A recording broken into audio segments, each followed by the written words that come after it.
একটা কথা কি জানেন, জীবনে আপনি যদি অর্থ কষ্টে না পড়েন তাহলে আপনি কখনো মানুষ চিনবেন না।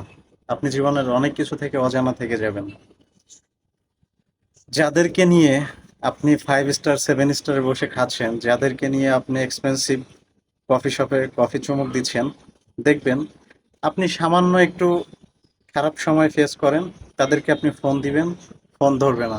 সেই কাছের মানুষগুলোকে টেক্সট দিবেন, সিন করবে না। সিন করলেও তারা রিপ্লাই করবে না। হ্যাঁ, বিষয়টা হচ্ছে এরকম। কেন করবে না জানেন?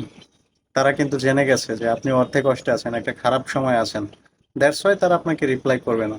দেখবেন অনেক ভালো ভালো সম্পর্ক, আপনার একটা সার্কেল আছে, যখন একটা 5 জন নিয়ে আপনার একটা সার্কেল, তো ওই 5 জন থেকে আপনি যখন একটু আলাদা, আর 4 জন তখন আপনাকে নিয়ে সমালোচনা করবে। স্বাভাবিক। সো অন্য সাইটগুলোতে যদি আসেন, কারোর সাথে আপনার খুব ভালো সম্পর্ক আছে, আপনি কোনো ফিনান্সিয়াল সাপোর্ট ছাড়াই যখন তাকে আপনি ফোন কল দিবেন বা নক করবেন, সে চিন্তা করবে যে তার কাছে আপনি ফিনান্সিয়াল সাপোর্ট চান। হুম। আবার লাইফে কখনো কখনো এরকম হয়, আপনার অনেক কাছের, আপনি কাউকে খুব কাছের মনে করেন, এরকমটা ভাবেন যে আমি এই মানুষটার কাছে হয়তো কোনো সাপোর্ট পেতে পারি, তখন তাকে নক দিবেন। তখন সেই ক্যাপাবিলিটি, সেই পসিবিলিটি অ্যাবিলিটি থাকলেও সে তখন আপনাকে হেল্প করবে না। কারণ সেও কিন্তু জানে যে আপনি একটা অর্থ কষ্টের মধ্যে আছেন।